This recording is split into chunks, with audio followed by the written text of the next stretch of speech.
નમસ્કાર, સત્યમેવ જયતે લાઈવ ન્યૂઝમાં આપનું સ્વાગત છે। વડોદરા શહેરમાં છેલ્લા ઘણા સમયથી દૂષિત પાણીની સમસ્યાને લઈને લોકોમાં ભારે રોષ જોવા મળી રહ્યો છે। આ મુદ્દે હવે કોંગ્રેસના કાઉન્સિલરોએ પણ પાલિકા તંત્ર સામે વિરોધ નોંધાવ્યો છે। વોર્ડ નંબર 14ના કોંગ્રેસ કાઉન્સિલર દીપા શ્રીવાસ્તવ અને તીર્થ બ્રહ્મભટ્ટ દૂષિત પાણીના નમૂનાઓ સાથે પાલિકા કચેરીએ પહોંચ્યા હતા। તેઓ પાણીની બોટલ અને પાણીનો ગ્લાસ લઈને મ્યુનિસિપલ કમિશનરને રજૂઆત કરવા માટે ગયા હતા। જોકે તે સમયે મ્યુનિસિપલ કમિશનર સ્થાયી સમિતિની બેઠકમાં હાજર હોવાથી તેમની મુલાકાત થઈ શકી ન હતી। ત્યારબાદ બંને કાઉન્સિલરો પોતાની રજૂઆત કરવા માટે સ્થાયી સમિતિના બેઠક ખંડ બહાર પહોંચ્યા હતા। આ દરમિયાન બેઠક ખંડમાં પ્રવેશ કરવાનો પ્રયાસ કરતા સુરક્ષા કર્મચારીઓ દ્વારા તેમને રોકવામાં આવતા ભારે હોબાળો મચી ગયો હતો। કોંગ્રેસના કાઉન્સિલરોએ દૂષિત પાણીની સમસ્યાના તાત્કાલિક નિરાકરણની માંગ સાથે વિરોધ નોંધાવ્યો હતો। ઘટનાની જાણ થતાં મ્યુનિસિપલ કમિશનરે બંને કાઉન્સિલરોને પોતાની ચેમ્બરમાં બોલાવ્યા હતા અને તેમની રજૂઆત સાંભળી હતી। શહેરમાં દૂષિત પાણીના મુદ્દે ફરી એકવાર રાજકીય ગરમાવો જોવા મળી રહ્યો છે। એઝ અ કોર્પોરેટર અમને એટલું જ જોઈએ કે મારી વડોદરાની જનતા જ્યારે જલ ઈ જીવન કહેતી હોય તો આ કેવું જલ છે મને બતાવશો આપ।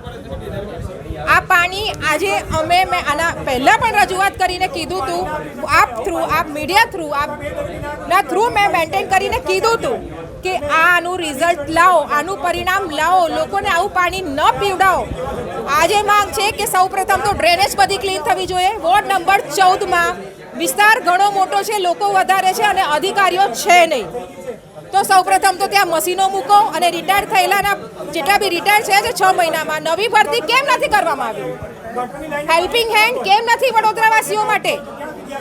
અને આ ક્યાર સુધી ચાલશે? મીટિંગો કરો છો સ્ટેન્ડિંગ કમિટીની, તો અમે તો જનતા માટે આવ્યા છે ને, એઝ અ કોર્પોરેટર અમને રોકવામાં કેમ આવે છે? મારી એક જ ડિમાન્ડ છે, મારી વડોદરાને ચોખ્ખું પાણી આપો અને 1 મહિના સુધી જે પાણીનું ભ્રષ્ટાચાર કર્યું છે તો આપ શ્રી ટેક્સ માફ કરો, આખા વડોદરાનું ટેક્સ માફ કરો, તો આપને બી ખબર પડે કે છેલ્લા 30 વર્ષના જે ભ્રષ્ટાચાર થયા છે ને, જે બહુ ગરમો કરવામાં આવી છે ને, તો થોડું આપશ્રીને પણ ખબર પડે કે જનતાને શું ભોગ મળી રહ્યું છે। અને અંદર પણ હું એવા જ કહેવા માંગી રહી છું, આ મીટિંગ કોના માટે છે? મીટિંગ જનતા માટે છે। અને અમે કેમ આવ્યા છે? આ ખરાબ પાણી છે એને સાફ કરવા માટે આવ્યા છે। અને જ્યારે અમને મળવા ન દેવામાં આવતું હોય તો નહીં જ ચાલો। પાણી પીવું હશે તો પીસ અને પીવડાવવું પડશે તો બી પીસ, પણ કામ તો દીપા શ્રીવાસ્તવ કરાવશે।